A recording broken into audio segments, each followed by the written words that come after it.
Se situer dans le temps,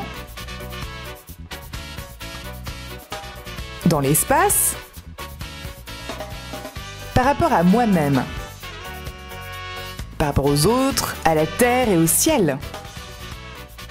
Se situer pour être toujours plus unique et irremplaçable, toujours mieux ouvert et accueillant. En bref, se situer pour approfondir mon humanité.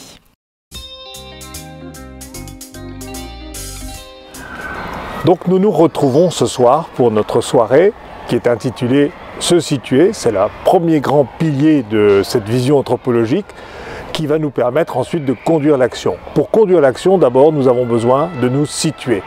Paul Valéry dit « Un esprit en marche, c'est un esprit qui s'est situé ». Et là, il y a plusieurs dimensions que nous allons voir dans cette soirée, mais il y en a une qui est très importante, c'est le fait de nous situer dans l'histoire, de situer notre histoire avec un petit h dans l'histoire avec un grand H. C'est-à-dire dans une société où nous sommes confrontés à de grands bouleversements, qui concerne d'abord l'organisation de notre économie, de notre écologie, de l'oikos, c'est-à-dire finalement de notre relation avec le milieu, avec la nature. Nous voyons des grands bouleversements aussi du côté de la compréhension qu'on peut se faire de la technique. La technique, c'est pas seulement une série de découvertes les unes après les autres. Nous avons un enjeu qui est de remettre ces techniques au service de l'homme. Nous avons également des changements dans nos modes de vie, dans nos mœurs, qui vont concerner de façon détaillée nos modes de consommation, nos modes de transport. Là, nous voyons bien qu'il y a de grands bouleversements en perspective. Et enfin, nous avons un quatrième niveau très important qui est notre récit collectif, c'est-à-dire comment est-ce que nous voyons ensemble cet avenir et ce futur. Et on peut dire ici qu'on peut faire le constat qu'en Europe, le discours s'est morcelé.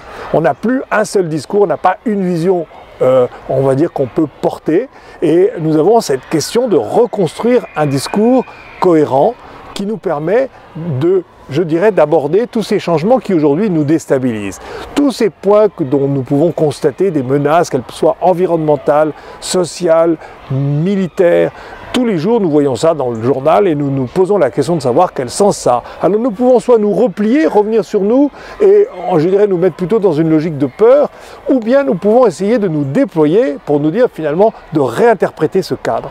Et là, il y a deux manières de faire. Ou bien je suis en train de me caresser la barbiche et j'essaye d'imaginer, eh bien voilà, qu'est-ce que ça va donner? Alors je vais dire, ben voilà, les civilisations disparaissent. Est-ce que cette civilisation va disparaître ou pas disparaître? Là, je reste un acteur extérieur. Ou bien je suis dans le récit, je suis dans l'histoire, et là je dis, voilà ce qui est en train de se passer. J'arrive à poser une interprétation sur ce qui se passe pour lui donner un sens constructif et positif, et nous situer dans une perspective assertive. C'est pas uniquement de regarder, de sonder la Lune, les étoiles, les astres. Il s'agit de dire voilà ce que nous attendons, voilà ce que nous sommes en train de construire, et voilà comment nous sommes en train d'interpréter les faits qui tombent autour de nous et qui nous déstabilisent d'abord, qui nous mettent en désarroi. Alors pour arriver à construire ça, c'est là que la méthode que propose finalement cette session du CAP 360 est très importante. C'est que effectivement nous proposons d'avoir un soubassement anthropologique, et c'est celui-là, c'est une certaine vision de l'homme qui va nous permettre de nous orienter. Parce que nous ne partons pas de nulle part, nous partons d'une humanité qui a ses caractéristiques et que nous voulons conduire et avec lesquels nous pensons l'avenir. C'est nous, cette humanité, mais en même temps, nous avons besoin de la définir pour pouvoir savoir dans quelle direction nous engager. Par exemple, si on nous propose un super projet en nous disant voilà l'avenir, nous le voyons de telle et telle manière, et en particulier, nous allons transformer l'homme pour pouvoir le doter de capacités de puissance nouvelles avec la technologie, etc. Et là, vous voyez, nous avons besoin de savoir ce que nous faisons de cette proposition. Et c'est là que nous mettre dans une anthropologie comme celle qu'a définie le courant pour une écologie humaine, nous aide à construire notre point de vue. Alors, une fois que je suis dans cette perspective anthropologique, se pose la question de savoir, eh bien, quel est, on va dire, comment je peux arriver à construire un regard bienveillant. Nous voyons bien que tous les jours aujourd'hui, les conflits s'exacerber. Nous voyons des groupes qui se polarisent. Et je dirais tous les conflits par nature ont un caractère structurant. Ils veulent nous placer en pour et en contre. Donc, comment reconstruire finalement quelque chose qui soit dans la bienveillance. Donc ça, c'est un premier défi, c'est construire un récit pour cet avenir qui nous place dans une situation de bienveillance à la fois par rapport à ce qui a été fait, même si ça doit changer, et en bienveillance par rapport aux autres avec lesquels nous devons construire un monde demain. Deuxièmement, la question de l'ambition, très importante. Quelle ambition mettons-nous par exemple autour de la transition énergétique par exemple? Est-ce que c'est seulement un problème technique à régler ou est-ce que c'est l'occasion de régler des problèmes beaucoup plus profonds comme par exemple le devenir, on va dire, de la solidarité humaine? Nos sociétés fabriquent de l'injustice, on le voit bien, de l'isolement. Comment pouvons-nous, à la faveur de cette transition énergétique, prendre en compte ces dimensions, je dirais, de solidarité? Et enfin, dernier élément, finalement, regard finalement positif, c'est que cette transition nous fait passer d'une société où, on va dire, la stabilité est basée sur les institutions, sur le développement, sur l'argent, à quelque chose où elle revient dans la main de l'homme. Il y a très longtemps, il y avait des sociétés féodales qui étaient basées sur le lien humain. Quand un homme mourait, il fallait tout reconstruire autour de lui. Il n'y avait pas une continuité institutionnelle. La continuité était donnée par la reformation de liens.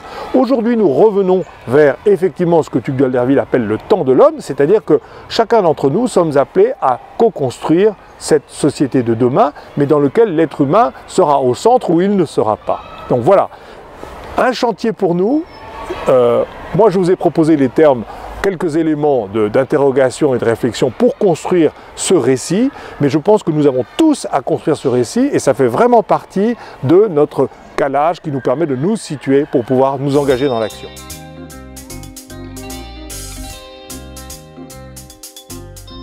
Alors oui, je suis heureuse de vivre parce que j'aime la vie, que je trouve qu'elle vaut la peine d'être vécue. Alors, je m'appelle Claire. Je suis porteuse d'un handicap qui s'appelle le spina bifida, qui est une atteinte à la moelle épinière. Et j'ai la chance de marcher, alors que beaucoup ne marchent pas forcément. Être tourné vers les autres permet de se décentrer et permet de ne pas penser qu'à soi. Et permet aussi de rencontrer des personnes qui ont parfois souvent des handicaps plus importants ou des mal-être qui font qu'ils n'ont pas la joie de vivre et que du coup j'aime bien leur transmettre ma joie de vivre et de leur dire que la vie vaut la peine d'être vécue même si on est différent. Mais on est tous uniques, donc on est tous uniques et on a tous quelque chose à apporter aux autres par ce que nous sommes et ce que nous vivons. Alors c'est vrai que dans notre société d'aujourd'hui, on n'est pas forcément dans l'accueil de la différence et que c'est vrai que quand on a un handicap, eh bien on n'est pas forcément accueilli. Il faut qu'on se batte quand on a un handicap. Il faut se battre pour pouvoir avoir une place dans la société. On a vraiment tous besoin les uns des autres et on a tous la possibilité de donner mais aussi de recevoir. Parfois, même régulièrement, il y a des choses que je ne peux pas faire.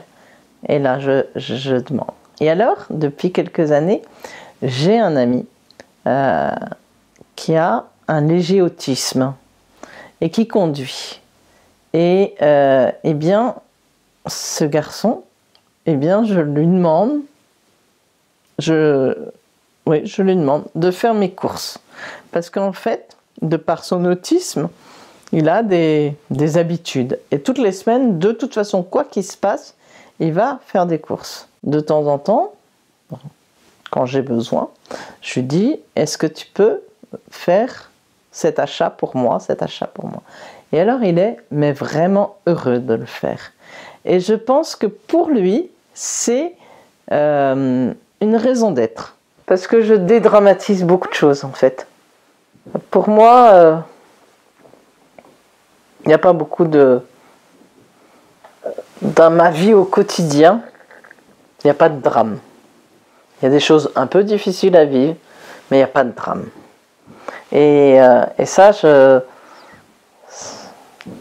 c'est un vrai cadeau pour moi.